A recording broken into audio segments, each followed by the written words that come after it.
بسم الله الرحمن الرحیم. ګران کتونکو علم خان شیرپوست تاسو په خدمت کې حاضر دي. کتونکو نن په تنګي یونین کونسل کې یعنی تنګي په پریس کلب کې کومه غونډه وشوله.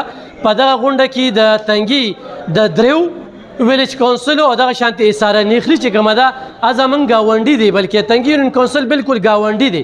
نو د هغې یونین کونسل د ویلیج کونسل چې کوم دی د ګلاباد چې کوم راځي، نو د هغې ویلیج کونسلرانو په دغه کې ګډون وکړو. یوه خبره دغه چې تنګي خپل ځاني دا زمونږ بیس دی، بنیاد هم دی، دلته موږ خړپوسې کړي دي، زمونږ مشران دلته ګرځېدلي دي. چونکې زمونږ دا پروګرام به تحصیل تنګي په 12 یونین کونسلو کې او په دغه ویلیج کونسلو کې دغه ګوري. نو څوک دونه و چېرې د تنګي کونسلرانو ته تنګي پریس کلب میډیا چې کومه ده ډېره زیاته توجه ورکړه. هرګز داسې نه ده، خو تنګي یونین کونسل چې کوم دی نو دا زمونږ دا پریس کلب چې کوم دی دا په دې تنګي یونین کونسل کې دی. او بل دا زمونږ شاته چې کوم کونسلران تاسو وینئ دا زمونږ بیک دی. بیک دوی سره زمونږ یو رشتې دي، یو تعلق هم دی ورسره، واړه یو بل سره رالوي شو، نو هغه میل ملاپ هم ډېر زیات دی. نو یو خو تنګي د خلکو لپاره دا د خوشحالۍ خبره ده چې حکومت خو دې کونسلرانو نه هېڅ قسم اختیارات نه دي ورکړي، دوی له هېڅ قسمه مراعات نه دي ورکړي، د دوی اس ایچ او نه مني، د دوی اس ډي او نه مني، د دوی ایس ام نه مني. خو به هر حال د تنګي ویلیج کونسل چې دی پرې خدای پاک کم مشران ورکړي دي، کم کونسلران ورکړي دي، نو هغوی د ځان هم تپوس کولی شي او د قام هم تپوس کولی شي. نو د دې ځای نه تنګي پریس کلب نه دا یو تحریک په دې مقصد باندې روان شو چې د تنګي د ترقۍ د پرمختګ او بل د دې تنګي نه چې کوم ټیچنګ سنټر جوړ شوی دی، چې کوم نوی افسر وي او هغه تجربه ترلاسه کوي، نو هغه به دې تنګي ته رالیږي.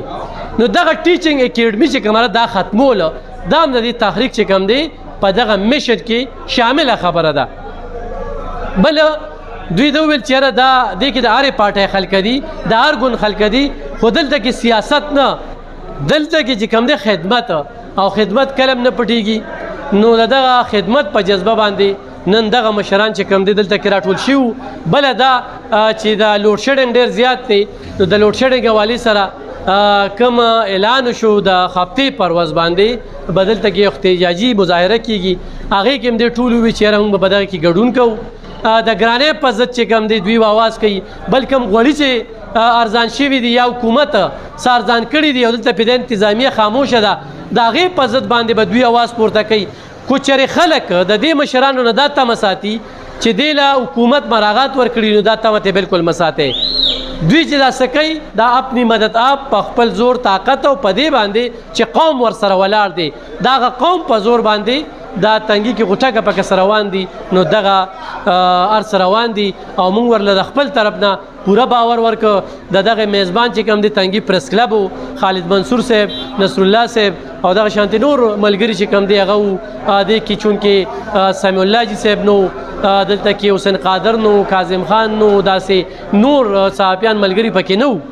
خو دا ډېره ایمرجنسي یو غونډه وه د تنګي د دغې کارونه حوالې سره. بل دوی دا خبره وکړه چې د تنګي حق چې کوم دی هغه بل چاته نه پرېږدو، خو هغه نوکري وي او خو بل څه وي، نو په هغې دې دغه خلک ووري چې تنګي ته بیا ورته دا لارې بندې وي، بیا به تنګي ته په کومه راځئ. بل دا ده چې نن په بند کمره کې کومه کلي کچېرې شوې ده، هغې هم په سختو ټکو کې مزاحمت وکړو. او بل دی وي چې دلته کې افسر رالیږي چې هغه ژبه پښتو وي، نه چې هغه اردو وي. نو په دې هر څه باندې خبرې اترې شوې. دغه پروګرام ټول لب و لباب مې در سره شریکو. ډېره مننه، خوشحاله اوسئ.